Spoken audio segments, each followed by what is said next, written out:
साधनी तुटती भवाची बंधने ददिती वाई हे साधती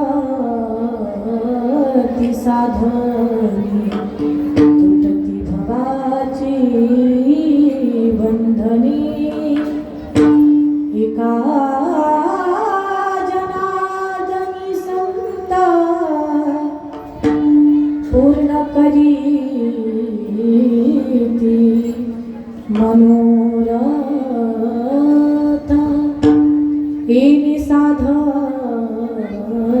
साधती साधनी तुटती भवाची बंधनी विठ्ठल विठ्ठल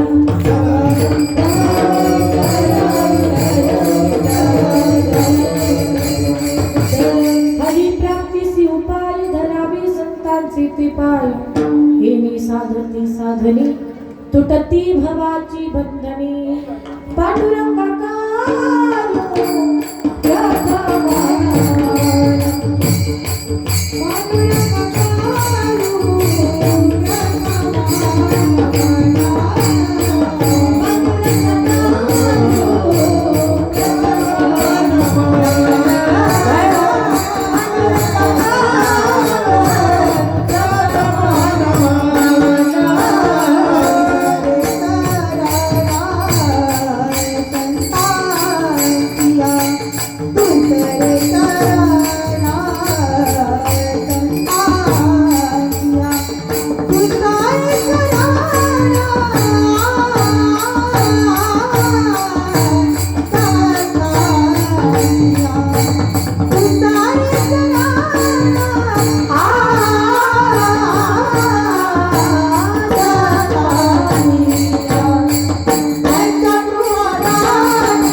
त्यांच्या कृपादानी कथेचा विस्तारू बाबाजी सद्गुरुदास तुका गुरुर ब्रह्मा गुरुर विष्णू गुरुर्देव महेश्वरा गुरुर साक्षात परब्रह्मा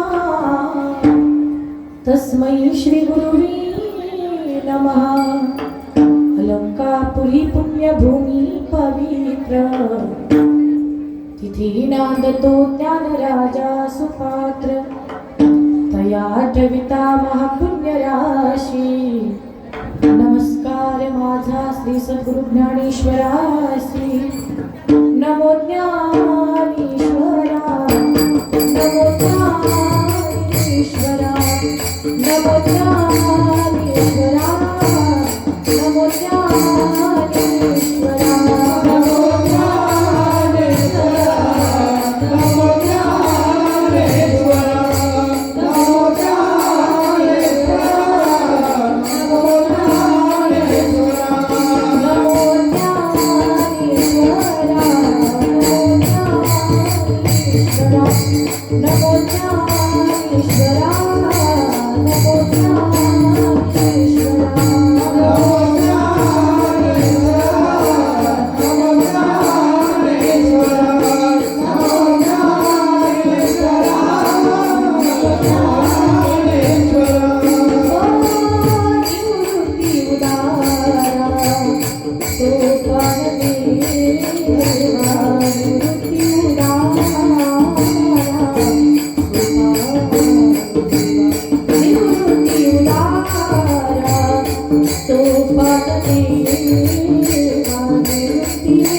कलावाज्ञ जीवोधनाथावतारं कलाकांकतिजोधिकामोदिवक्त्रं कलानिशवादापनोदार्हदक्ष समाधिस्थमूर्ति भजे ज्ञानदेवं ज्ञानिशं ज्ञानमूर्तिं च साक्षात् प्रेमस्वरूपिणीं नामदेवं च दयामूर्तिं नाथमोन्दे पुनः पुनः वैराग्यस्य परामूर्ति देहक्षेत्रनिवासिना तुकाराम महाराज भक्तारा चतुष्टय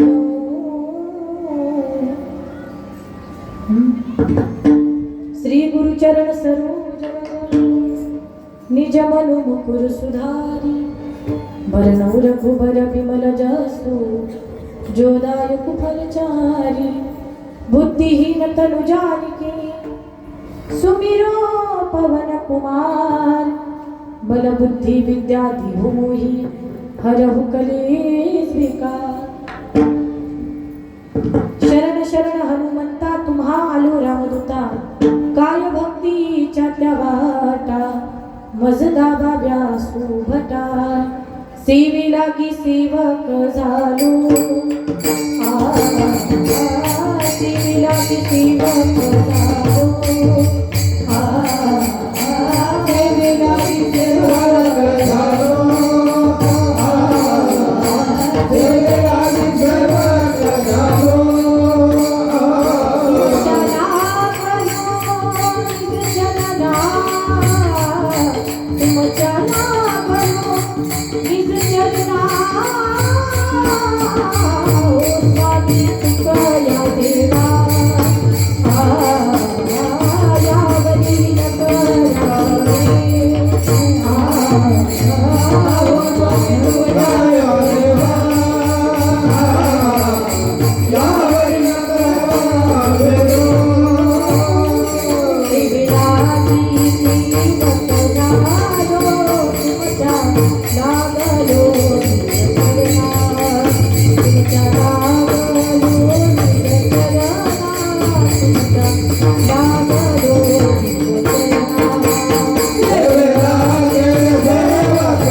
सेवे लागी सेवक झालो अहो स्वामी तुकया देवा यावरी न करावावे मस्तक माझा पायावरी या वारकरी संतांच्या श्री संतांचे वाथा चरणावरी साष्टांग हे करी दंडवत जयांचे केली स्मरण होय सकळ विद्येचे आदिकरण तेची बंधू श्री चरण श्री गुरूंचे ते नमस्कारुनी आता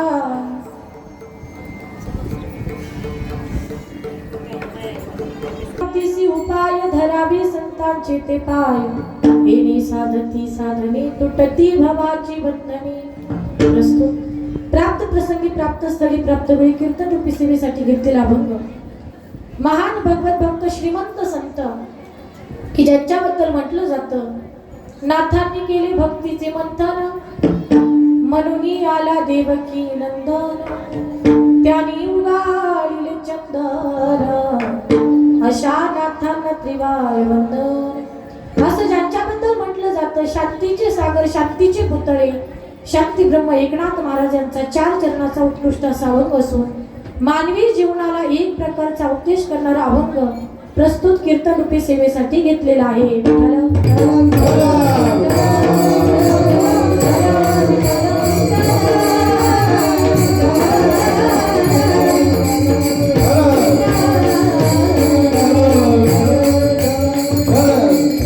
अभंगाकडे वळण्यापूर्वी अल्पसा पर्याय द्यायचा तो म्हणजे असा की अखिल कोट ब्रह्मांडाचा चालक मालक असणारा नियंता पिता परमेश्वर सत्ताधीश भगवान परमात्मा भगवंताच्या कृपा आशीर्वादाने साधू संतांच्या आशीर्वादाने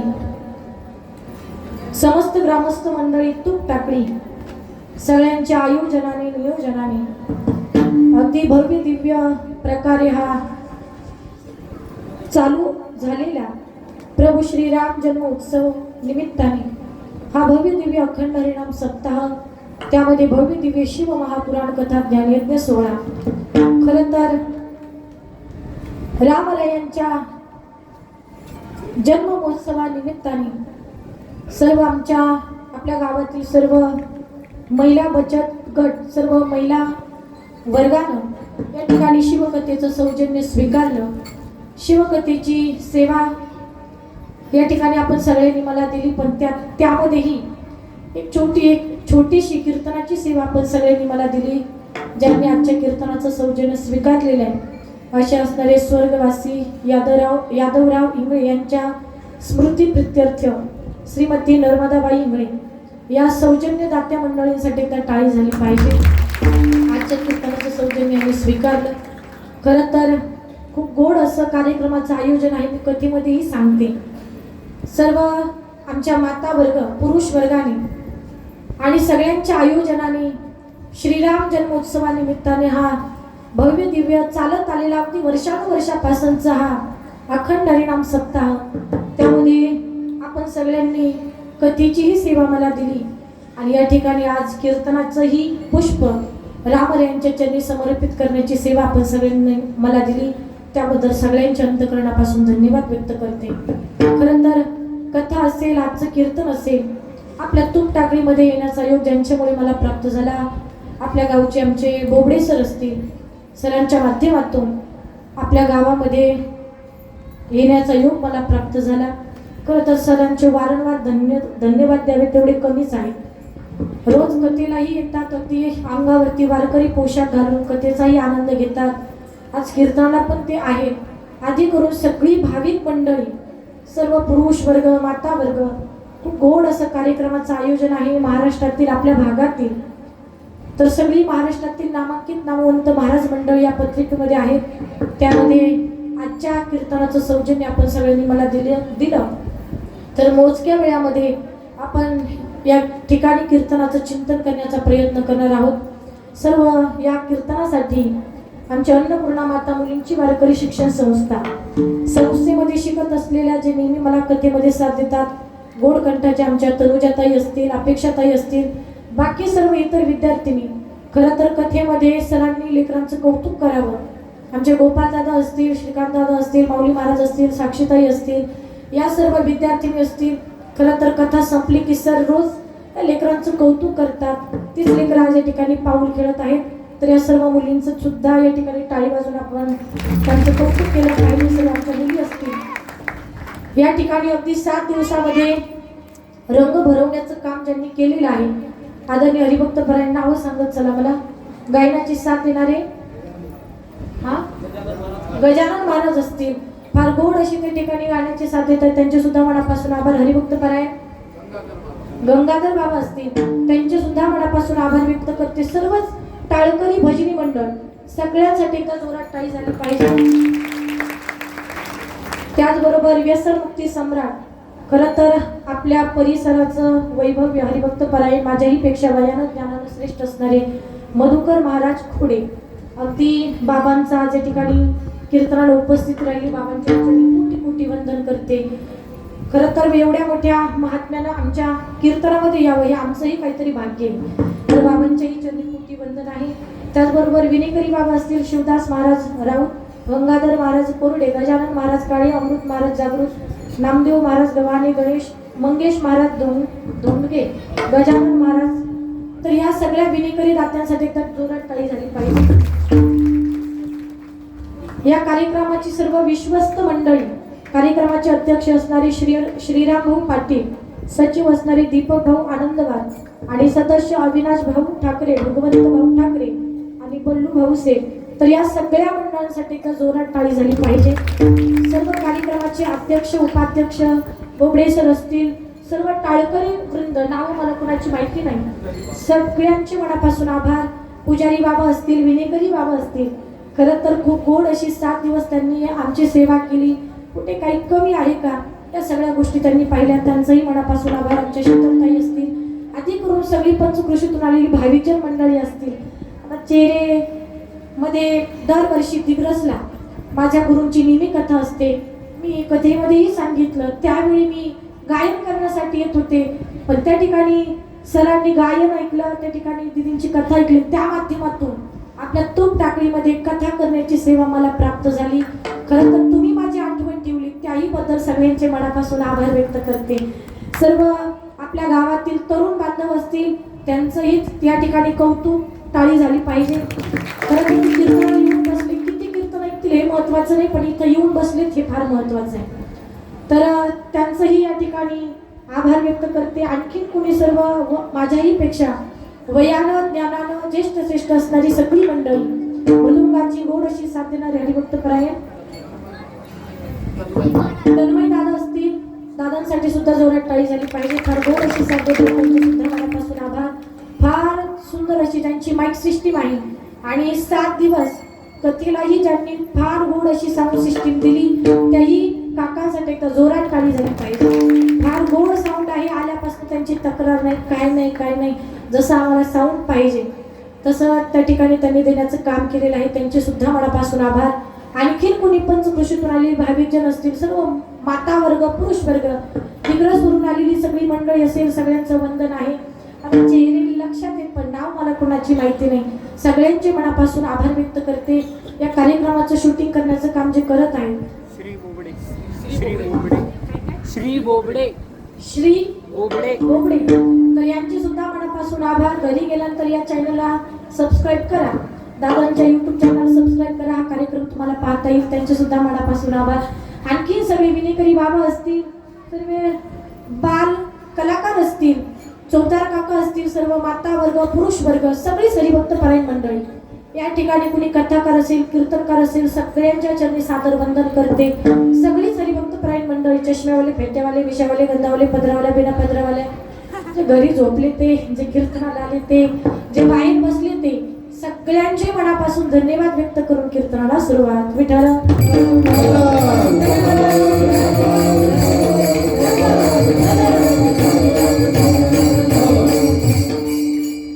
सेवेसाठी घेतलेला अभंग श्री संत एकनाथ महाराजांचा आहे. अगोदर अभंगाचा अर्थ समजून घ्या. श्री संत एकनाथ महाराज या अभंगामध्ये तुम्हा आम्हाला सांगतात की बाबांनो, भगवंतापर्यंत जर जायचं असेल तर एक मार्ग आहे. आता सर्वांनी थोडंसं बोलत चला. महिला मंडळ सगळ्यांनी फ्रेश बसा, टाईट बसा, मरकटलेले सुकलेले चेहरे घेऊन अजिबात बसू नका. काही म्हणतील ताई कथेला पण यायचं, कीर्तनाला पण यायचं, पण कीर्तनामध्ये झोप लागला असं मी सांगणार नाही. सर्वांनी त्यासाठी फ्रेश बसा, टाईट बसा. आता एका माझ्या प्रश्नाचं उत्तर द्या. देव माझ्या घरी आला पाहिजे, पुन्हा कुणाला वाटतं? तूप टाकली, झोप लागली काय तुम्हाला? पुन्हा कुणाला वाटतं? वर बोट करा. देव माझ्या घरी आला पाहिजे, पुन्हा कुणाला वाटतं? बाबा ज्यांना वाटते हात वर करा. वाकडे तिकडे नको, जरा सरळ करा ना. काय वाटतं तुम्हाला? देव माझ्या घरी आला पाहिजे. आणखीन एका प्रश्नाचं उत्तर द्या. मी देवा घरी गेले पाहिजे, पुन्हा कुणाला वाटतं? नाही आजी, देव माझ्या घरी आला पाहिजे. साधू संतांचा भाव आहे की आम्ही देवापर्यंत गेलो पाहिजे. प्रत्येकाला वाटतं आम्हाला देवाची प्राप्ती व्हावी. तो प्राप्तीचा मार्ग नाथ बाबा या अभंगाद्वारे तुम्हाला आम्हाला सांगतात. नाथ बाबा म्हणतात, बाबांनो, भगवंताला जर प्राप्त करून घ्यायचं असेल तर एकच साधन आहे. हरी प्राप्तीसी उपाय धरावे संतांचे ते पाय. महाराज म्हणतात, भगवंताची जर प्राप्ती करून घ्यायची असेल तर तुम्हाला त्याच्यासाठी सत्संग करावा लागेल. धरावे संतांचे ते पाय, म्हणजे जीवनामध्ये संतांची संगत करावी लागेल. काही म्हणतील ताई संतांची संगत केली पण त्याला होतं तरी काय? नाथ बाबा म्हणतात, येणे साधती साधने तुटती भवाची बंधने. एकदा का आपल्याला संतांची संगत झाली रे झाली, बस संसाराचं बंधन कधी करून पडेल हे तुम्हालाच कळणार नाही. मग संत काय करतात? कारण मानवी जीवन हे संतांविना अपूर्ण आहे असं मी सांगत नाही. संताविना प्राप्ती नाही ऐसे वेद नीती वाई. वेद शास्त्र पुराणांनी सुद्धा सांगितलंय की सत्संगाविना मानवी जीवन अपूर्ण आहे. काही म्हणतील ताई साधू संतांची संगत केली, भगवंतापर्यंत पोहोचलो, पण एवढं सगळं केल्यानंतर होतं तरी काय? एका जनार्दनी संत पूर्ण करीती मनोरथ. आपल्या इच्छा आकांक्षा पूर्ण करण्याचं काम जर कोण करत असेल तर साधू संत मंडळी करतात. भगवंतापर्यंत जर जायचं असेल तर सत्संगाविना दुसरा मार्ग नाहीये, असा या अभंगाचा अर्थ आहे. याचा विस्तार करण्याचा प्रयत्न करू. विठ्ठल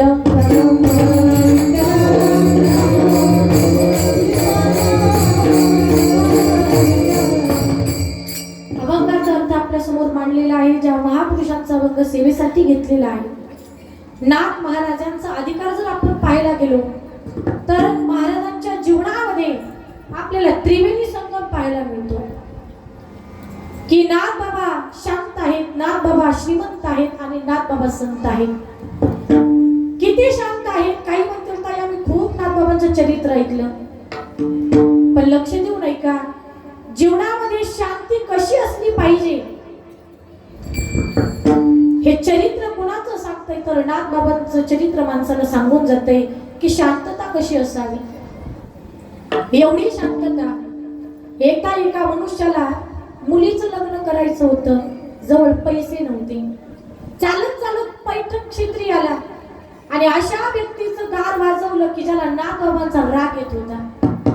दरवाजा वाजवला, त्या व्यक्तीनं दरवाजा उघडला. विचारलं बाबा कोण आहेस तू?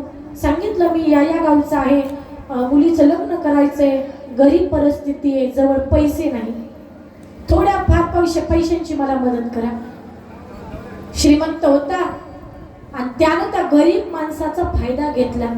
त्यानं सांगितलं ठीक आहे, पाहिजे तेवढे पैसे देतो, पण माझं एक काम करायचं. काय म्हणे? या पैठण मध्ये एकनाथ नावाची संत आहेत की जे फार शांत आहेत, त्यांना फक्त राग आणून द्यायचा. राग जर आणून दिला तर पाहिजे तेवढा दर देईल. एका मिनिटाच्या आतमध्ये निर्णय दिला, ठीक आहे नाथ महाराजांना राग आणून देतो, पण मला पैसे द्या. पहा आपल्या खेडेगावामध्ये एक म्हण आहे, श्रीमंती आली म्हणून, गरिबी आली म्हणून लाजू नये, आणि श्रीमंती आली म्हणून पुढं काय माहिती तुम्हाला? ही म्हण आहे आपल्या खेडेगावामध्ये. पण त्या व्यक्तीला श्रीमंतीचा गर्व होता, आता गरीब परिस्थिती होती, पैशांची तर मदत पाहिजे होती, इच्छा नव्हती, तरी सुद्धा निर्णय दिला. चालत चालत चालत नाथ बाबांच्या वाड्याला निघाला. आता पूर्वीचा काळ होता, महिला मंडळ, पूर्वीच्या काळी घरावरती लिहिलेलं असायचं बाबा अतिथी देवो भव, मातृदेवो भव, पितृदेवो भव असं लिहिलेलं असायचं पूर्वीच्या काळी. पण आता पूर्वीचा काळ राहिलाय का? कदाचित मी कथेमध्येही सांगितलं असेल, पूर्वीचा काळ राहिलाच नाही. पूर्वीच्या काळी स्त्रिया पहाटे 4 वाजता उठायच्या. आता काही म्हणतील ताई विचारूच नका. सुरू नाही झाला की मग आपण मालकाला म्हणतो बंटीचे पप्पा किती वाजले, नाही का यांचा हार घालून सत्कार करावा. तसं आता राहिलं नाही. पूर्वीच्या काळी पहाटे उठायच्या आमच्या महिला मंडळ, पण आता तसा काळ राहिलेला नाही. आता काळ असा बदलत गेला. पूर्वी घरावरती लिहिलेलं असायचं अतिथी देवो भव, पण त्याची जागा कुणी घेतली? जसा जसा काळ बदलला ना तशी तशी माणसं बदलत गेली, परिस्थिती बदलत गेली. आता घरावरती पाहायला मिळतं सुस्वागतम, बाबा बोर्डच निघाले, ते पण महिना 2 महिने टिकले. त्यानंतर वेलकम, घरावरती वेलकम नाव आलं, नाही का, इंग्रजांचाच जमाना आला, ते पण महिना 2 महिने टिकलं. त्यानंतर पार्टी झाली, बिना परवानगी आत येऊ नाही, माहिती आहे तुम्हाला. पार्टी झाली, ती पार्टी पण 2 महिने राहिली. त्यानंतर पार्टीच बदलली, कुत्र्यापासून. आता नेमकं बोर्ड वाचणाऱ्यानं काय समजायचं बरं? घरात तुम्हीच बोला. का काळ बदलला म्हणून सगळंच बदलून गेलं. तसा तो पूर्वीचा काळ होता. पूर्वीच्या काळी घरावरती लिहिलेलं असायचं अतिथी देवो भव, मातृदेवो भव. नाथ बाबांचा वाडा होता, घरावरती लिहिलेलं होतं अतिथी देवो भव. आता पहा, नाथ बाबा आतमध्ये होते आणि हा बाबा न विचारताच घरामध्ये गेला. गेला तर गेला, आवाज दिला नाही. पायातला जोडा घेऊन नागबाबांच्या घरापर्यंत गेला, आतमध्ये गेला, पण अशा ठिकाणी गेला ज्या ठिकाणी नागबाबा देवतांची पूजा करत होते. नागबाबांच्या देवघरामध्ये पायामध्ये जोडा घालून आतमध्ये गेला, तरी सुद्धा नाग महाराजांना राग आला नाही. महिला मंडळ, अनोळखी माणूस जर तुमच्या घरामध्ये आला तर किती भांडताल त्याला? हा, नक्की भांडताल ना तुम्ही? पण नागबाबा भांडले का? नाही. राग आला का? नाही. ऐका, नाथांनी काय केलं, तो परका माणूस पायामध्ये चप्पल घालून जोडा घालून नागबाबांच्या देवघरी आला. त्यावेळी नागबाबा देवतांची पूजा करत होते. काही दिवस पाटावरती ठेवलेले होते, पण घरी आलेले त्या अतिथीला पाहिलं, पाटावरचे देव बाजूला सारले आणि आलेल्या अतिथीला पाठ बसण्यासाठी दिला. त्या व्यक्तीनं विचार केला, अरे मी आवाज न देता घरापर्यंत आलो, घरामध्ये आलो, देवघरामध्ये चप्पल घालून आलो, तरी सुद्धा या बाबाला राग आला नाही. उलट पाटावरचे देव बाजूला सारले, मला बसण्यासाठी पाठ दिला. त्या व्यक्तीनं विचारलं, बाबा न विचारता तुमच्या घरामध्ये आलो, देवघरामध्ये पायातला जोडा घालून आलो, तरी सुद्धा तुम्हाला राग आला नाही, उलट पाटावरचे देव बाजूला सारले आणि मला पाठ बसण्यासाठी दिला, याचं कारण काय? नागबाबांनी सांगितलं, तुम्ही माझ्या घरामध्ये आलात, मी पाटावरचे देव बाजूला सारले, तुम्हाला पाठ बसण्यासाठी दिला. का? कारण घरी आलेला अतिथी हाच माझ्यासाठी खरा देव आहे, म्हणून मी पाटावरचे देव बाजूला सारले आणि पाठ तुम्हाला बसण्यासाठी दिला. काय शांतता आहे! एवढ्यावरही त्या माणसाचं पोट भरलं नाही. नागबाबांनी सांगितलं, गिरजा पंचपक्वान्न बनवा, आज आपल्या घरी फार मोठे अतिथी आलेले. गिरजा काकीने सुंदर स्वयंपाक बनवला. हा अतिथी उठला, जेवायच्या ताटावर जाऊन बसला, पोटाला पोटभर खाल्लं. नंतर त्याच्या लक्षात आलं, यांना राग आणून द्यायचा. उठला आणि गिरजा काकीच्या पाठीवर जाऊन बसला. पुरुष मंडळ, परका माणूस आपल्या पत्नीच्या पाठीवर बसतोय, तरी सुद्धा नागबाबांना राग आला. आपल्या पत्नीकडे जर परपुरुषाला पाहिलं तर तुम्ही काय करताल? तुम्ही काहीच करणार नाही का? काही म्हणतील ताई सोडणारच नाही त्या माणसाला. हा आपला स्वभाव आहे. पण तो परका माणूस गिरजा काकीच्या पाठीवर बसतोय. गिरजा काकींना नागबाबा म्हणतात, गिरजा सांभाळून वाढा, आज आपल्या घरी फार मोठी अतिथी आलेली आहे. आणि गिरजा काकी सुद्धा संसारातल्या शून्य पत्नी होत्या. ऐका, संतांची चरित्र फक्त ऐकून सोडून द्यायची नाही, जीवन कसं जगावं ही संतांची चरित्र माणसाला शिकवतात. संसारामध्ये पत्नी कशी असली पाहिजे, गिरजा काकीसारखी असली पाहिजे. कशी पत्नी असावी? मी नेहमी सांगत असते, पत्नी ती श्रेष्ठ नाही जी दिसायला सुंदर आहे. पत्नी ती श्रेष्ठ नाही जी दिसायला सुंदर आहे. पत्नी ती श्रेष्ठ नाही जी आपल्या पतीचं सगळं काही ऐकते. अरे पत्नी तर ती श्रेष्ठ आहे जी आपल्या पतीला कथा कीर्तनाला घेऊन येत असते ना, ती पत्नी श्रेष्ठ असते. गिरजा काकी महान पतिव्रत आहेत. आणि पत्नी कशी असली पाहिजे आणखी थोडस फोडून सांगते मी तुम्हाला, तुमच्या लक्षात येईल. थोडस तुलसीदासांच्या चरित्रामध्ये चला. पत्नी कशी असावी ऐका. तुलसीदासांच्या चरित्रामध्ये चला.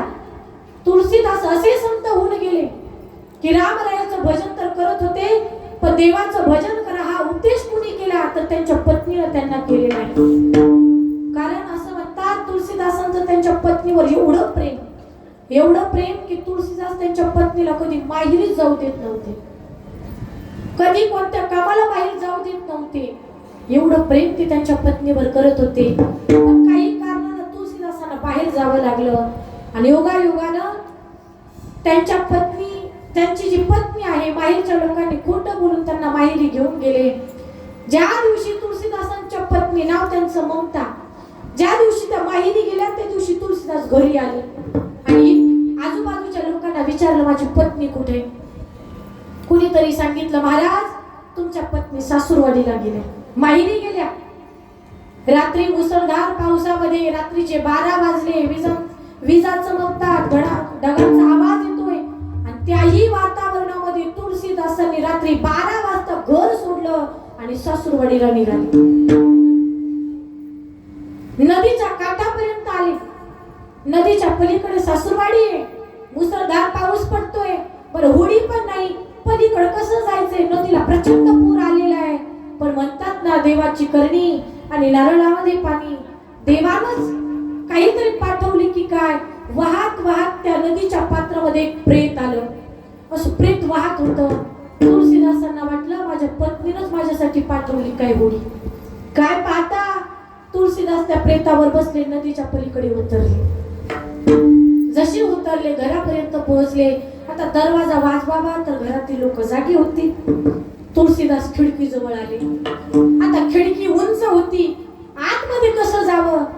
तर त्या दिवशी त्या रात्रीला त्या खिडकीला भला मोठा साप त्या ठिकाणी अडकलेला होता, लटकलेला होता. तुळशीदासांना वाटलं माझ्या पत्नीनं माझ्यासाठी दोरा सोडला की काय. काय पाहता धरलं सापाला गेले आतमध्ये. जशी उडी मारली, पायांचा आवाज आला. तुळशीदासांच्या पत्नी जाग्या झाल्या. इकडं तिकडं पाहिलं, बॅटरी लावली. समोर तुळशीदास उभे. महाराज तुम्ही कसे आले? अहो मध्यरात्र झाली, मुसळधार पाऊस पडतोय, पण नदीला पूर आला होता, तुम्ही नदीच्या पलीकडे आलेच कसे? तुळशीदास म्हणतात, हे वेडे, अगं तूच तर माझ्यासाठी होडी पाठवली होती. त्या विचारात गेल्या, बाई मी कोणती होडी पाठवली? पण तुम्ही घरामध्ये कसे आले? खिडकी तर किती उंच आहे, कसे आले? हे वेडे, अगं तूच तर माझ्यासाठी एवढा मोठा दोरा सोडला होता. ते ऐकलं. तुळशीदासांच्या पत्नी खिडकी जवळ गेल्या. जशा खिडकी जवळ गेल्या, दोरा नव्हता, भला मोठा साप होता. सापाला पाहिलं, घाबरत घाबरत मालकाजवळ आल्या, कान फुंकून काढले. स्वामी, अहो काही कळतं की नाही तुम्हाला? माझ्यावर एवढं प्रेम करता की माझ्या प्रेमापोटी तुम्ही तुमच्या जीवाचीही पर्वा केली नाही. स्वामी, एवढं प्रेम करता की सापाला धरलं तरी सुद्धा तुम्हाला भान राहिलं नाही. स्वामी, तुम्ही एवढं प्रेम करता, एवढं प्रेम करता. जे प्रेम आजपर्यंत तुम्ही माझ्यावर केलं ना, ते जर तुम्ही प्रेम जगाच्या मालकावर केलं असतं ना, तर जगाचा मालक तुम्हाला केव्हाच भेटला असता. काय म्हटल्या? जे प्रेम तुम्ही माझ्यावर केलं, ते जर प्रेम देवावर केलं असतं ना, तर देव तुम्हाला केव्हाच भेटला असता. पत्नीनं दिलेला उपदेश ऐकला. ऐका, पत्नीला सोडला, प्रपंच सोडला. आणि तुळशीदासजी दूर अरण्यामध्ये गेले, तिथं जाऊन रामरायाचं भजन करत बसले. हे का सांगते मी तुम्हाला? संसारात पत्नी कशी असावी हे संतांची चरित्र माणसाला शिकवतात. त्यावेळी जर त्यांच्या पत्नीने योग्य उपदेश केला नसता, तर तुळशीदासांना देव भेटला असता का? नसता. पत्नी कशी असावी? तर तुळशीदासांच्या पत्नीसारखी असावी. पत्नी कशी असावी? नागबाबांच्या गिरजा काकीसारखी असावी. गिरजा सांभाळून वाढा. गिरजा काकी म्हणतात, स्वामी काळजी करू नका, मला आपला हरिपंडित सांभाळण्याची सवय. हरिपंडित कोण आहे? नाथरायांचा मुलगा. तो व्यक्ती शर्मेनं लज्जेनं खाली उतरला. नागबाबांना शरण गेला, बाबा मला माफ करा, तुमची शांतता भंग करण्याचं काम मी केलं, मला माफ करा, थोड्या पैशांची गरज होती म्हणून हे काम मी केलं. नागबाबांनी राग नाही व्यक्त केला, शिव्या नाही दिल्या. त्या व्यक्तीला उचलून धरलं, आपल्या हृदयाशी लावलं, जगाला संदेश दिला, ज्यांच्या अंकित भगवंत, जगाच्या पाठीवरती तेच खरे संत. विठ्ठल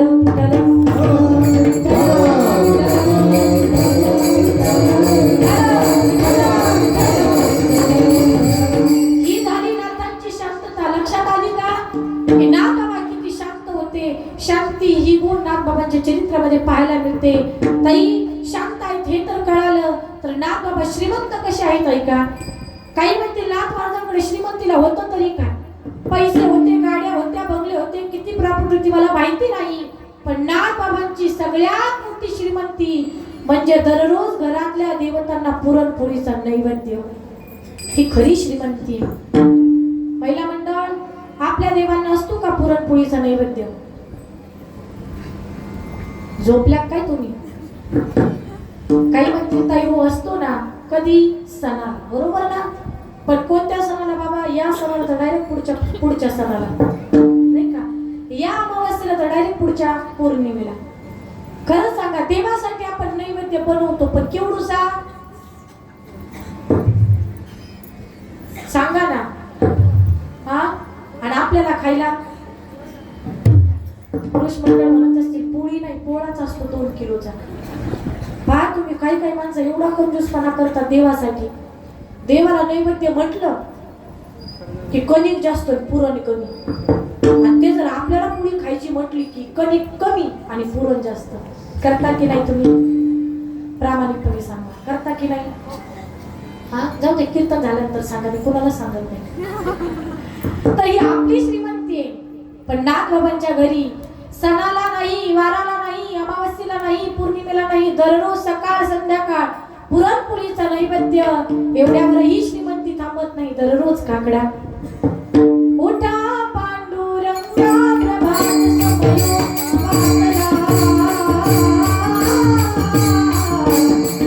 वैष्णवांचा मेळावा पायी काकडा. वैष्णवांचा मेळावा पायी काकडा.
दररोज काकडा. काही म्हणतील ताई आम्ही पण काकडा करतो. कधी? अखंड हरिनाम सप्ताह. बाबा काही माणसं दिवसभर कथा ऐकतात, रात्रीचं कीर्तन करतात, रात्रीचं कीर्तन झालं की रात्रीचं भजन करतात, भजन झालं की पहाटेचा काकडा करतात. अर्धा काकडा झाला की अर्ध्या काकड्यातून उठतात, दुसऱ्याच्या शेतात जातात, दुसऱ्याची मका कापून स्वतःच्या म्हशीला नेऊन टाकतात. असेही काकडे करणारे भरपूर लोक असतात. तुमचं सांगत नाही, दुसरीकडलं सांगते, तिकडे गेले तुमचं सांगायचं. तर असा काकडा करून काही उपयोग आहे का? नाही. अर्धा काकडा झोपेत, अर्धा जांभळी देण्यात, अर्धा चहा पिण्यात नाही. तसा काकडा नाही. नागबाबांच्या घरी अगदी मनोभावे भक्तीनं काकडा करत होते. ही नागबाबांची श्रीमंती. आणि नागबाबांच्या संतत्वाचा जर आपण विचार केला, ज्यांनी वारकरी संप्रदायासाठी आपलं जीवन खर्च केलं, वारकरी संप्रदायासाठी एकनाथी हरिपाठ दिला, रुक्मिणी स्वयंवर नावाचा ग्रंथ लिहिला, काही कूट अभंग लिहिले. अभंग म्हटलं की लोकांना झोपच लागली. त्यासाठी लोकांनी प्रपंच करून परमार्थही केला पाहिजे या उद्देशानं नागबाबांनी भारुडं लिहिली. एवढी सुंदर भारुडं. या शेजारीनं बर नाही केलं गावयो, मला पंढरीला नेलं गयो, मला पंढरीला नेलं गयो, मला पंढरीला नेलं गयो, मला पंढरीला नेलं गयो, मला नेलं गयो, मला पंढरीला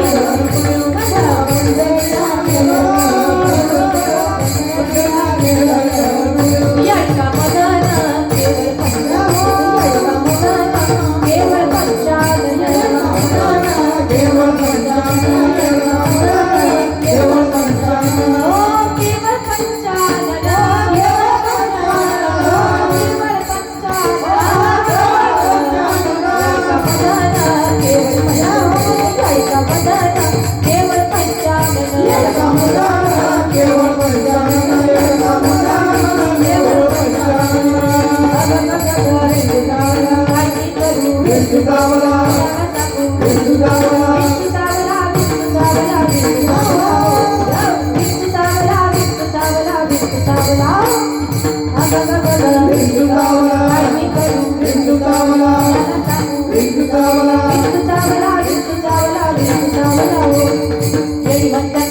म्हणतात येडी म्हणतात मला येडी म्हणतात येडी म्हणतात मला येडी म्हणतात येडी म्हणतात मला येडी म्हणतात येडी म्हणतात मला येडी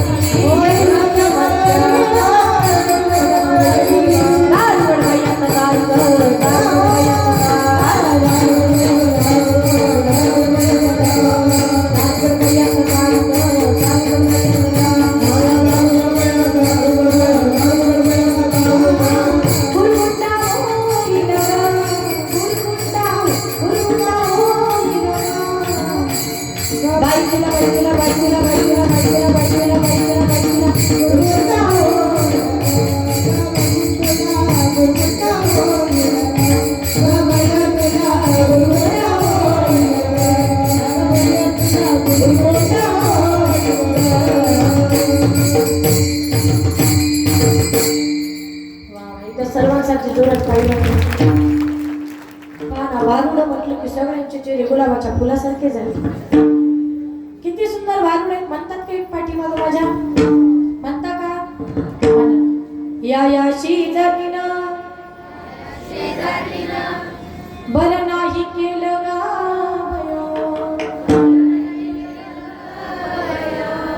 मला कीर्तनाला मला ना थोड्या वर्ष झाले पाहूच नका जरा. किती सुंदर भारुड आहे. मला पंढरीला येडी म्हणतात मला येडी म्हणतात येडी म्हणतात मला येडी म्हणतात. किती गोड भारुड आहे. भारुड म्हटलं की सगळ्यांचे चेहरे बोलले. एवढी सुंदर भारुड पहा तुम्ही सर. कीर्तनाच्या कार्यक्रमाऐवजी तुम्ही भारुडाचा कार्यक्रम ठेवा. जेवढी कीर्तनाला गर्दी ना त्याच्या दुप्पट भारुडाला गर्दी पाहायला मिळते. का तेवढी सुंदर भारुड आहे. ही भारुड का दिली? लोकांनी प्रपंच करून परमार्थही केला पाहिजे. लोकांना भगवंताच्या नामाचा परमार्थाचा त्या ठिकाणी भाव कळायला पाहिजे. गोडी लागली पाहिजे. यासाठी नाथबाबांनी भारुड लिहिली. पण भारुड म्हणजे विनोद आणि जोक नाहीये. भारुडाच्या माध्यमातून लोकांनी परमार्थामध्ये आलं पाहिजे हा उद्देश नाथबाबांचा होता. म्हणून भारुड लिहिली. हेच आमचं संतत्व आहे. एवढंच नाही, ज्यांच्या घरी जगाच्या मालकाने एक नाही दोन नाही तब्बल 36 वर्ष ज्यांच्या घरी आवडीने पाणी जागरी वस्त्र पाणी वाहे आवडीने पाणी जागरी वस्त्र पाणी वाहे अनन्य भक्ती भावे निरावंती त्याची पाये अनन्य भक्ती भावे निरावंती त्याची पाये अनन्य भक्ती भावे निरावंती त्याची पाये निरावंती त्याची पाये ओ वाळू वाळती माझा नामी एकदाता ओ वाळू वाळती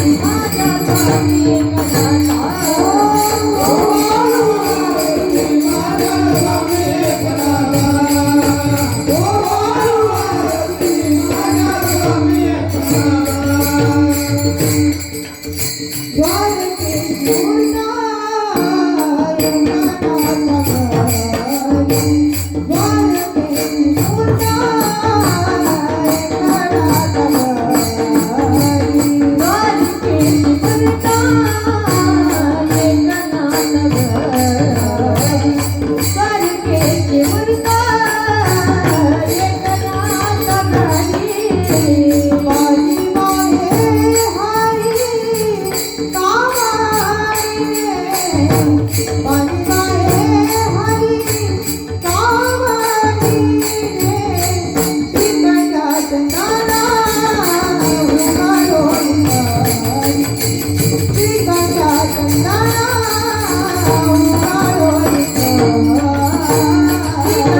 महिला मंडळ एक नाही दोन नाही 36 वर्ष राबला.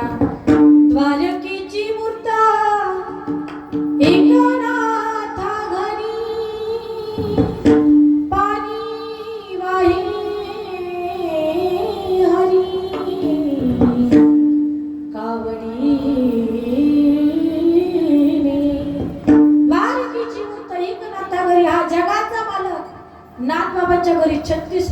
लागला. खूप कामं केली, कपडे धुवून काढावी, नागबाबांच्या पूजेमध्ये त्या ठिकाणी फुलं आणून द्यावीत, एवढंच नाही. नागबाबा जेव्हा भजन करायला लागले ना, त्याही वेळी पांडुरंग परमात्मा गळ्यामध्ये टाळ घ्यावा आणि स्वतःच भजन गावं. नागबाबा भक्तीमध्ये एवढे रमून गेले की पांडुरंगाला भेटण्याची इच्छा झाली. म्हणावं नागबाबांनी, बारी पांडुरंगा केव्हा भेट देशी, बारी पांडुरंगा केव्हा भेट देशी, बारी पांडुरंगा. झालो मी परदेशी तुझा वीणा, झालो मी परदेशी तुझा वीणा, बारी पांडुरंगा केव्हा भेट देशी, बारी पांडुरंगा. रात्रंदिवस पांडुरंगाचा धावा करावा कोणी. नाथ महाराजांनी ज्यांनी भक्तीमध्ये स्वतःला वाहून घेतलं, असा ज्यांचा अधिकार जगाच्या मालकाला सुद्धा ज्यांच्या घरी यावं लागलं, कामं करावी लागली, असा ज्यांचा अधिकार, तेच नाथ बाबा भगवत प्राप्तीचा उपाय प्रथम चरणामध्ये सांगतात. हरी प्राप्ती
प्राप्तीचा उपाय सांगतात.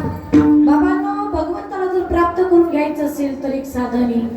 हरी प्राप्ती सी उपाय धरावे साता चेती पाय. हरी प्राप्ती सी उपाय, हरी प्राप्ती सी उपाय धरावे संतांचे ते पाय.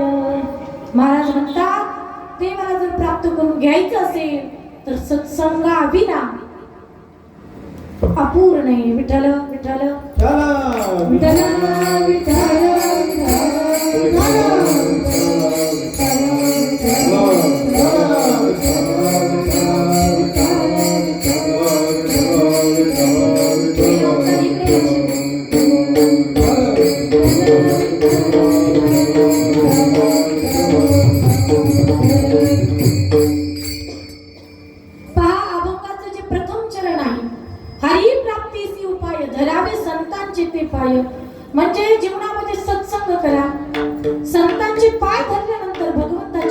प्राप्ती होते. आता जे पहिलं चरण आहे ना त्याचा लक्षार्थ घ्या, वाचार्थ घ्यायला जाऊ नका. असंच मी कीर्तनामध्ये सांगितलं, संतांचे पाय धरा देवाची प्राप्ती होईल. एक मनुष्य उठला आणि जिथे संत राहतात ना तिथे जाऊन संतांचे पायच धरत बसला. आता हे जमल का? संतांचे पाय धरल्यानंतर ते येणार आहे का? नाही. एक तर याच्यापेक्षा हुशार, तो साधू संत जिथं राहतात ना तिथं गेला, संतांच्या झोपेतच पाय कापून आणले, रोज त्याची पूजा करत बसला. का? देवाची प्राप्ती होणारी. एक तर यांच्यापेक्षा पागल, ते तर ज्या रस्त्यावर संत जाणार ना संतांच्या पायाची धूळ त्याने एका पिशवीमध्ये भरली, बाजारातच ते विकायला बसले. संतांच्या पायाची धूळ भगवंताची प्राप्ती होते. संतांच्या पायाची धूळ भगवंताची प्राप्ती होते. आता सांगा, अशी पाय धूळ घेतल्यानंतर ते भेटणार आहे का? नाही. त्याच्यासाठी तुम्हाला साधू संतांच्या संगतीत जावं लागेल, याच्याशिवाय दुसरा मार्ग नाहीये. थोडस लक्षार्थ घ्या, वाचार्थ घेऊ नका. लक्षार्थ वाचार्थ म्हणावं कशाला, थोडस रामायणामध्ये चला. रामायण फार गोड आहे. त्याच रामरायांचा जन्म उत्सव आपण दरवर्षी या ठिकाणी करतात. खूप मोठी गोष्ट आहे. फार जुनं प्राचीन मंदिर आहे हे रामरायांचं, फार जुनं मंदिर आहे. आणि या भूमीमध्ये खरं तर सरांनी सांगितलं की महाराष्ट्रातील सगळीच नामांकित नामवंत महाराज मंडळी या मंदिरामध्ये कीर्तनाची सेवा करून या ठिकाणावरून गेलेली आहे रामरायांचा आशीर्वाद घेऊन. पण रामायण माणसाला बऱ्याच गोष्टी शिकवते. मी कथेमध्ये हे सांगितलं असेल, राम म्हणजे जीवनाची सुरुवात आहे, राम म्हणजे जीवनाची सांगत आहे. जन्म आणि मृत्यू या दोन्ही काळामध्ये राम आठवला तर जीवन आराम आहे, नाही आठवलं तर जीवन हरामी पण रामच आहे. पूर्वी जुनी लोक दिवसाची सुरुवात राम नामानं करत होती, त्यांचा दिवस चांगला जात होता. ज्या कुणाला वाटत असेल आमचंही काम एखादं चांगलं झालं पाहिजे, उठले की राम म्हणा, नाही तुमच्या त्या कामाला यश आलं मग मला बोला. का? तेवढी राम नामाची ताकद आहे. तर रामायणातील प्रसंग आहे. रामायण फार सुंदर आहे, किती गोड आहे रामायण. जन्म जन्म की खोज बताई, राम से चल के राम पियाई, प्रेम कोई अमर न जानी, राम से रूठे राम पियाई, राम सिया की करुण कहानी, एक ही चंदन एक ही पानी, राम सिया राम सिया राम जय जय राम,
धन्यवाद. माझं चुकलं का? लीलावती कोण म्हणजे जागी आहे नाव तिचा शूर्पणखा. आपल्या लेकराचा सूड भावनेनं बदला घेण्यासाठी लक्ष्मणजींच्या जे पायाचे जे ठसे आहेत ना, ठशाचा पाठोपाठ घेत घेत घेत घेत लक्ष्मणजीपर्यंत पोहोचले. त्यावेळी लक्ष्मणजी भजनामध्ये तल्लीन होते. गोड असं भजन चालू होतं. नारायणा रमा रमणा नारायणा रमा रमणा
तुझं भजन चाललं होतं.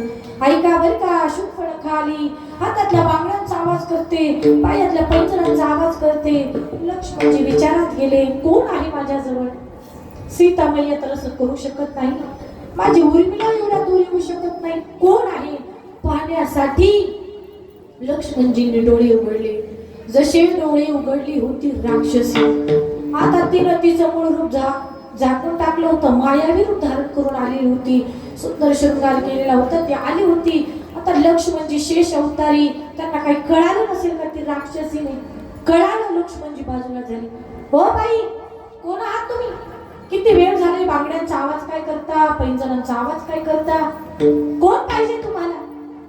ती म्हणते, हो दादा, घाबरू नका, मला बोलू नका. म्हणे, मी महादेवाची फार मोठी भक्त आहे. 60,000 वर्ष महादेवाची भक्ती केली.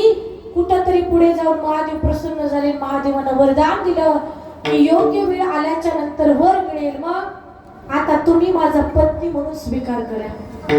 कोण म्हणते? ती राक्षसी. काय म्हणते? माझा पत्नी म्हणून स्वीकार करा. लक्ष्मणजी म्हणतात, हो ताई, तुम्ही जर माझ्यासोबत लग्न केलं तर तुम्हाला दासी बनावं लागेल. का? कारण मी एक दास आहे. रात्रंदिवस मी माझ्या दादाची सेवा करतो. एक काम करा, माझ्यासोबत लग्न करून असं पण तुम्हाला दासी व्हावं लागेल. माझ्या दादासोबत लग्न करा, म्हणजे मी दादाचीही सेवा करेन आणि तुमचीही सेवा करेन. पटलं हो तिला. ती म्हटली, ओके. निघाली शूर्पणखा. ठुमकत ठुमकत ठुमकत चालत चालत रामरायांकडे आली. ऐका, विश्वाच्या मालकाला पाहिलं, रामरायानं तिला ओळखलं म्हणून रामराय हसले. तिनंही जगाच्या मालकाला पाहिलं, सौंदर्य पाहिलं आणि ती सुद्धा हसली. दोघांनी एकमेकांकडे पाहून हसले.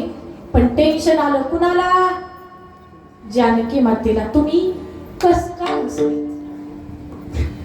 कस काय हसले सांगा ना. पुरुष मंडळ, कधी कधी असे प्रसंग तुमच्याही जीवनामध्ये येऊन गेले असतील. नेमकं एखाद्या प्रसंगाला तुम्ही हसावं, तुमच्या घरच्यांना तुमच्याकडे पाहावं आणि म्हणावं, तुम्ही कस काय हसले म्हणतात की नाही? हा, अगं जानकी, सहज असलो. सहज कस काय सांगा मला. आणि सांगू, आमच्या महिला मंडळ कधी काय बोलतील त्यांचं काही कळत नाही. एक नवीन लग्न झालेलं जोडपं होतं. तिच्या पतीचं खूप डोकं दुखत होतं आणि मग ती जवळ आली. ती म्हटली, मालक तुमचं डोकं दुखतं का? हा म्हटलं, हो ना बाई, खूप डोकं दुखते. ती म्हटली, मी बाम लावू का? हा म्हटला, तुला जर जिवंत ठेवायचं असेल मला तर लाव बा. तिनं बाम लावायला सुरुवात केली, पण प्रश्न केला. ती म्हटली, मी तुमच्या डोक्याला बाम लावते का? प्रश्नाचं उत्तर देता का? हा म्हटला, उत्तर आलं तर देईल, नाही आलं तर सोडून दे. बाम लावता लावता त्या बाईनं नवऱ्याला प्रश्न केला. ती म्हटली, का हो तुमचं डोकं दुखतंय? तो म्हटला, हा, मी तुमच्या डोक्याला बाम लावते, पण खरं खरं सांगा, लग्नाच्या अगोदर तुमच्या डोक्याला कोण बाम लावत होतं? आहे का नाही कठीण प्रश्न? पण हे फार हुशार असतात बरं का. हा म्हटला, हे बघ, माझं डोकं दुखतंय, तू माझ्या डोक्याला बाम लावते, पण तुला खरं खरं सांगतो, लग्नाच्या अगोदर माझं डोकंच दुखलं नाही. काय म्हटलं? जेव्हापासून लग्न झालं तेव्हापासून ही डोकेदुखी पाठीमागे लागली. म्हणजे आमच्या महिला मंडळ काय प्रश्न करतील त्याचं काही कळत नाही. एका बाईनं तर नवऱ्याला विचारलं, का हो तुम्हाला झाडावर चढता येतं का? सर, तो म्हटला, बाई मला काय झाडावर चढता येईल? ती म्हटली, बाई तुमच्यापेक्षा माकडं बरी. बाईनं नाव ठेवलं म्हणून याला प्रॅक्टिस केली. 10 दिवसात ते सुरू झाडावर जायचं, तुरु खाली यायचं, सुरू वर जायचं, तुरु खाली यायचं. 10 दिवसात त्याला झाडावर चढायला पण यायला लागलं, उतरायला पण यायला लागलं. 10 दिवसानंतर पत्नी समोर गेला, चल, विचारलं होतं ना तुम्हाला की तुम्हाला झाडावर चढता येतं का, उतरता येतं का? चल तुला दाखवतो, मला चढता पण येतं ना उतरता पण येतं. बाई म्हटली, बाई तुमच्या तर माकडात काय फरक आहे? म्हणजे केलं तरी तसंच, नाही केलं मग कधी कुठं काय प्रश्न करतील यांचं काही कळत नाही. तसं जानकी मातेने प्रश्न केला, तुम्ही कस काय असले? हे जानकी, अगं सहज असलो. सहज कस काय सांगा मला. कसं तरी जानकी मातेला शांत केलं. ठुमकत चालत शूर्पणखा आली आणि आल्याच्या नंतर जगाच्या मालकाला तिनं पाहिलं. तिची अवस्था अशी झाली, तिला जे बोलायचं होतं ती विसरून गेली, दुसरंच बोलत बसली. तिनं विचारलं, कोण आहात तुम्ही? रामरायानं सांगितलं, अयोध्या नरेश दशरथाचा पुत्र राम मी. तिनं सांगितलं, कोण राजा दशरथ, मला काही माहिती. ती म्हणते, मला न ठावा राजा दशरथ. कोण राजा दशरथ कोणती अयोध्या मला काही माहिती नाही. मला न ठावा राजा दशरथ, मनात भरला त्याचा परिसुद्धा. प्राणनाथ हो रामा माझी, करू सुखी संसार कोण तू. कुठला राजकुमार कोण तू, कुठला राजकुमार कोण तू, कुठला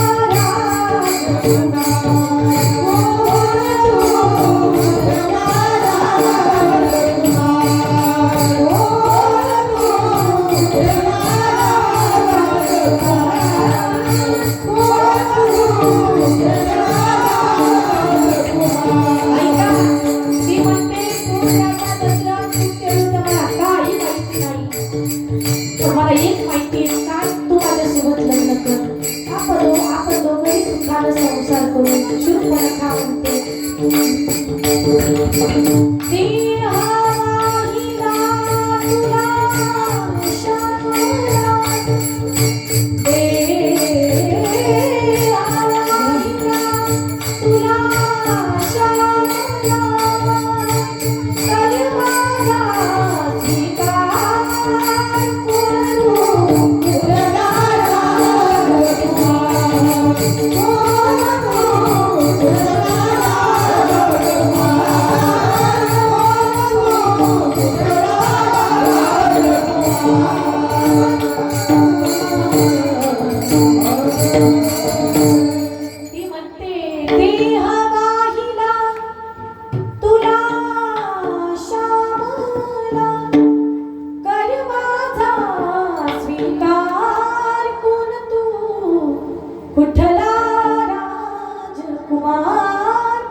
माझं जीवन तुला अर्पण करते.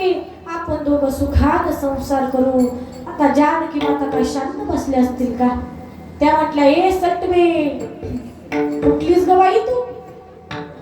तिनं जानकी मातेला पाहिलं, विचारलं, राघवा या कोण?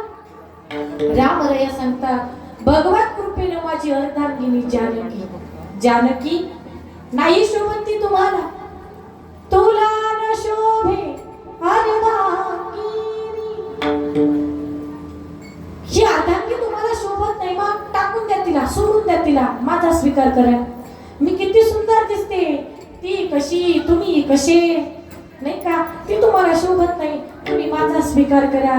रामराया सांगतात, ताई मी मर्यादा पुरुषोत्तम आहे, जानकीचा त्याग करू शकत नाही आणि दुसऱ्या बाईचा स्वीकार करू शकत नाही. तुम्हाला जर लग्न करायचं असेल व झाडाखाली जा, माझ्या छोट्या भावासोबत लग्न करा. ती म्हणते, दादा पहिलं प्रस्थान तिथंच होतं, मग काय झालं? ते चिडचिड करते, बडबड करते, रागीत येते. त्याच्या जवळ गेलो की ते लांब करते. एक काम करा, तुमची परवानगी द्या म्हणजे ते लग्नासाठी तयार होईल. आता परवानगी द्यायची कशी? ती म्हटली, पत्र द्या. आता वनवासाचा काळ होता, पूर्वीचा काळ होता, वनवासमध्ये पाटी नव्हती, पेन्सिल नव्हती, काही नव्हतं. पत्र लिहायचं पण कुठं? ती म्हटली, माझ्या पाठीवर पत्र लिहा. ऐका बर का, पाठीवर पत्र लिहा. रामरायांनी सांगितलं, जानकी तू पत्र लिही, मी पत्र सांगतो. रामरायांनी मर्यादा सांभाळली, पत्र लिहायला सुरुवात झाली आणि रामराया पत्र सांगायला त्या ठिकाणी सुरुवात करतात. सुरुवात झाली. चिरंजीव लक्ष्मण, तुझ्याकडे ही नववधू पाठवित आहे, हिच्या नासिकाने करण्याची शांती करणे. कळावा तुझा राम पूर्ण विराम. पत्र झालं. कळालं का? कळालं? पुन्हा सांगू. चिरंजीव लक्ष्मण, तुझ्याकडे ही नववधू पाठवित आहे, हिच्या नाशिकाने करण्याची शांती करणे. कळावा तुझा राम पूर्ण विराम. पत्र पत्र झालं. पत्र काय पोस्ट ऑफिसच निघालं. डुकू डुकू डुकू डुकू रेल्वेचा डब्बा आला लक्ष्मणजीकडे. लक्ष्मणजी म्हणतात, ताई पुन्हा आल्या का तुम्ही? थांबा थांबा, बडबड करू नका, रागराग करू नका, तुमच्या भावाचं पत्र घेऊन आले. कुठे आहे पत्र? Post office. घर फिरलं, पत्र वाचलं. चिरंजीव लक्ष्मण तुझ्याकडे येणं बहु पाठवित आहे. हिच्या नासिकाने कर्णाची शांती करणे, कळावा तुझा राम पूर्ण विराम. पत्र वाचलं. जसं पत्र वाचलं, काय मनाच्या आतमध्ये लक्ष्मणजींनी ज्ञानातून तलवार बाहेर काढली. आणि जशी तलवार बाहेर काढली, शूर्पणखेचं कान नाक धडकन उडून लावलं. प्रभू रामचंद्र भगवान की जय. ती रडत रडत आपल्या भाऊ रावणाकडे गेली.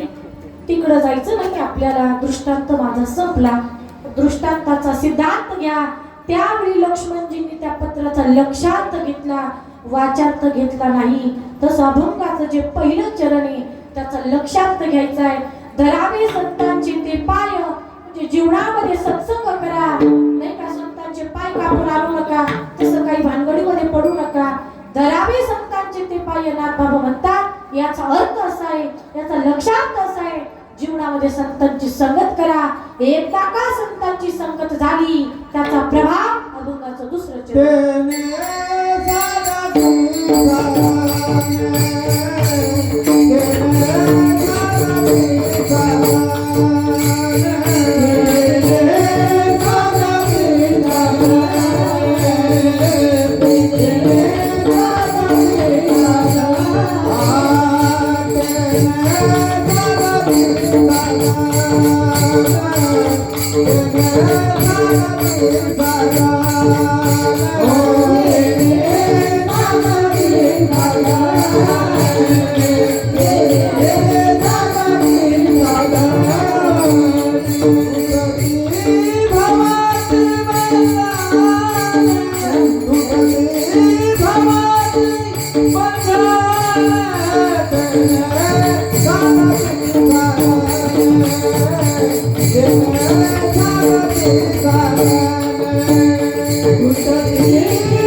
तुटती भवाची बंधने, सगळं संसाराचं बंधन आपोआप गळून पडेल. पण त्याच्यासाठी तुम्हाला सत्संग करावा लागेल. कारण सत्संगाविना मानवी जीवन अपूर्ण आहे. मनाचं सांगत नाही, एके ठिकाणी एक भाव मांडलेला आहे, सत्संगाविना भजनाविना माणसाचं जीवन अपूर्ण आहे. जसं की पंछी पंख बिना, हत्ती दंत बिना, नारी पुरुष बिना, वेशा पुत्र पिता बिना हीना, वैसे प्राणी भजन बिना, सुमिरन करले सुमिरन कराले, सुमिरन कराले मेरी मना तेरी, बीती उमरारी नाम बिना. कारण मानवी जीवन हे भजनाविना आणि सत्संगाविना अपूर्ण आहे. जीवनामध्ये साधू संतांची संगत करा. काही म्हणतील ताई संतांच्या संगतीत गेल्यानंतर होतं तरी काय? संतांची संगत केली कुणी? शबरी आईनं. मातंग ऋषींसारख्या संतांची संगत केली, परिणाम मातंग ऋषींनी आशीर्वाद दिला, बाळा रात्रंदिवस तू माझी भक्ती केली, माझी सेवा केली. ज्या रस्त्यावरनं मातंग ऋषी जायचे ना, त्या रस्त्यावर शबरी आई हातानं त्या ठिकाणी बाजूला काटे काढत होते, हातानं झाडू मारत होत्या. आणि त्यावेळी मातंग ऋषींनी आशीर्वाद दिला, बाळा आम्ही आमचं आयुष्य परमार्थामध्ये जाळलं, आयुष्यभर परमार्थ केला, पण देव आमच्या स्वप्नात आला नाही. देवाला भेटण्यासाठी आम्हाला वैकुंठाला जावं लागलं. पण आशीर्वाद आहे, तू साधू संतांची संगत केली, संतांची सेवा केली. आशीर्वाद देतो की तुला देवाकडे जाण्याची वेळ येणार नाही, जगाचा मालक चालत चालत तुला भेट देईल नाही. हा सत्संगतीचा प्रभाव आहे. साधू संतांच्या शब्दांवरती विश्वास ठेवला. शुभ्राईनं खूप भक्ती केली, रामरायांची वाट पाहावी. आणि मग बस जेव्हा रामरायांचा वनवास सुरू झाला तेव्हा देवाला वनवास बाजूला ठेवून शबरी झोपडीत जावं लागलं. हा प्रभाव संत संगतीचा आहे. काही म्हणतील काही सत्संगाला होतं तरी काय, आपल्या सगळ्यांना माहिती आहे. आज आपण रामरायांचं चरित्र जे श्रवण करत आहात ना, या रामायणाची रचना कुणी केली किंवा हे रामायण कुणी लिहिलं तर वाल्मिक ऋषींनी.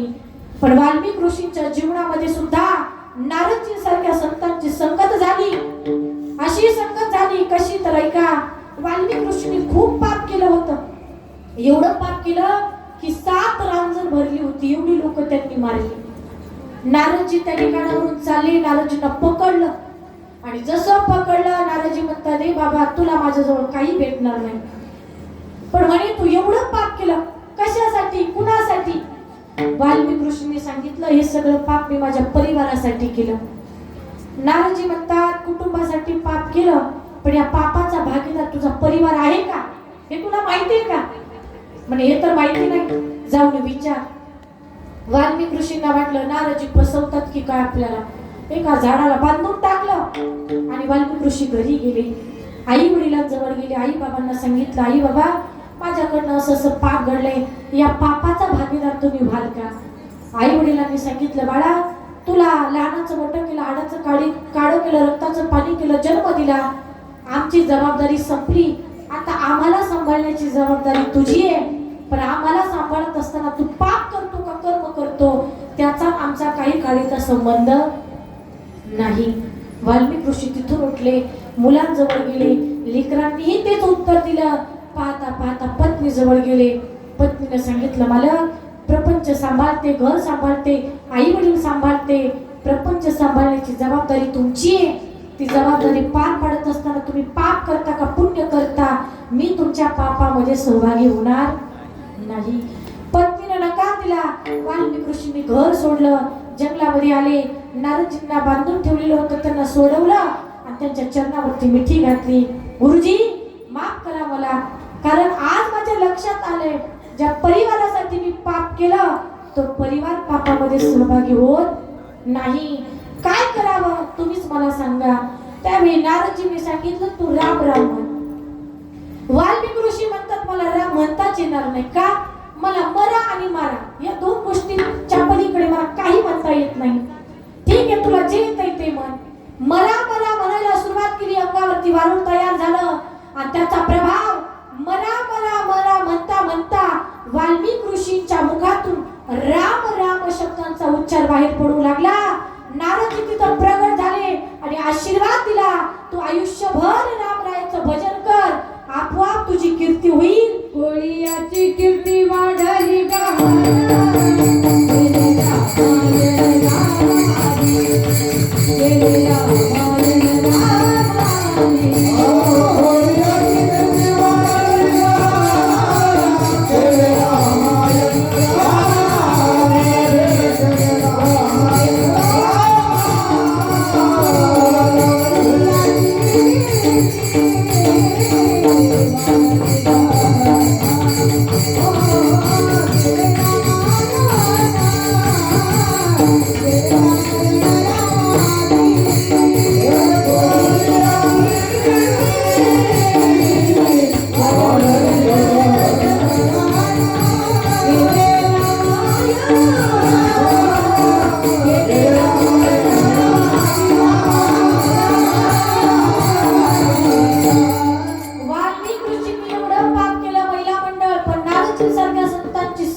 आयुष्यभर पाप कर्म केलं, पण थोड्याच वेळ संतांच्या सानिध्यामध्ये गेले तर केले रामायण रामाधी. रामरायाचा जन्मही झाला नव्हता, त्या अगोदर रामायण लिहिलं आणि जसं लिहिलं तसं जगाच्या मालकाला वागावं लागलं. त्यामध्ये कुठल्याच प्रकारचा बदल करता आला नाही. जगाच्या मालकाला सुद्धा हाच तर सत्संगतीचा परिणाम आहे. हे का सांगते मी तुम्हाला? कारण साधू संतान विना मानवी जीवन अपूर्ण आहे असं मनाचं सांगत नाही. नाथ बाबा देखील सांगतात, संता विना प्राप्ती नाही. ऐसे वेद देखील वाही, वेदशास्त्र पुराण ग्रंथ सुद्धा सांगतात की जीवनाचं सार व्हावं, जीवनाचा कल्याण व्हावं असं जर वाटत असेल तर संतांच्या सान्निध्यामध्येच जावं लागेल. कारण दुसरा कोणता मार्ग नाहीये. काही म्हणतील ताई नाव घेतलं, संतांच्या सानिध्यामध्ये गेलो, पण संतांच्या सानिध्यामध्ये गेल्याच्या नंतर होतं तरी काय? नाथ बाबा म्हणतात, एका जनार्दनी संत पूर्ण करीती मनोरथ, विठोबा रुक्माई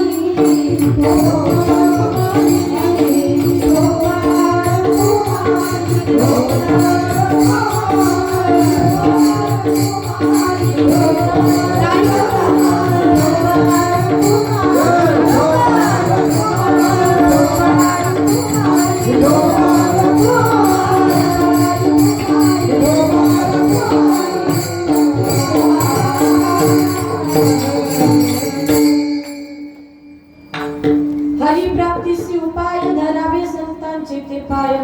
येणे साधती साधनी तुटती भवाची बंधनी. संता विना प्राप्ती नाही ऐसे वेद देती वाही. एका जनार्दनी संत पूर्ण करीती मनोरथ. यथामध्ये यथावकाश सोडवण्याचा प्रयत्न केलेला आहे. उर्वरित वेळापेक्षा काही 10-15 मिनिट मी तुमचे जास्त घेतले असतील म्हणून लेकरून क्षमा असावी. या ठिकाणी कार्यक्रमाला आलेली सगळी मंडळी, सर्व गायनाचार्य, मृदुंगाचार्य, सुंदर माईक सिस्टीम असेल, सर्व माता वर्ग, पुरुष वर्ग, आदी करून सर्व हरिभक्त पारायण मंडळी सगळ्यांचे मनापासून आभार व्यक्त करते. झालेली सेवा माऊलींच्या चरणी, गुरुवरांच्या चरणी, रामन यांच्या चरणी समर्पित करते. चाल म्हणायची का?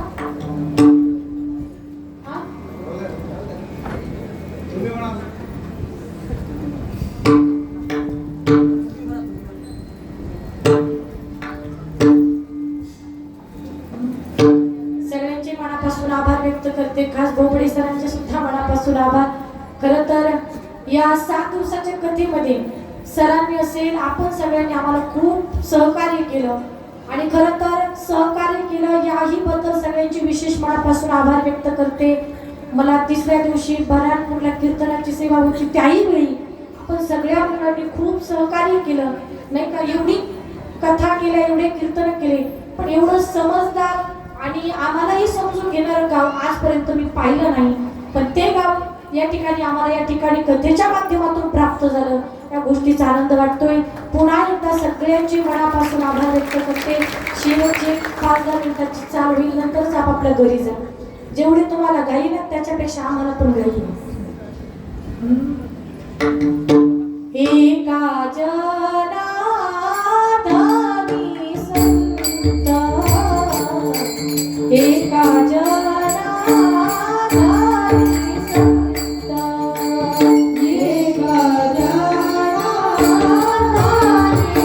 संत, एका जनार्दनी संत, पूर्ण करीती मनोरथ, पूर्ण करीती मनोरथ,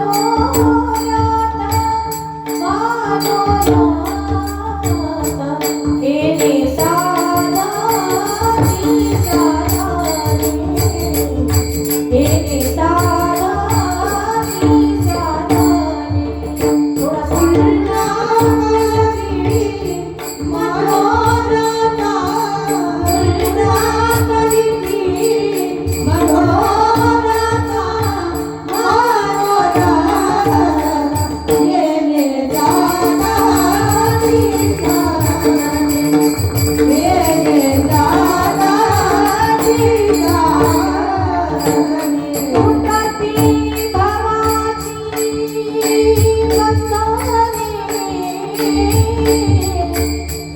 बंधने, तुटती भवाची बंधने.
यांच्या चरणी पुन्हा एकदा सगळ्यांचे मनापासून आभार व्यक्त करून झालेले सेवेला याच ठिकाणी थांबते.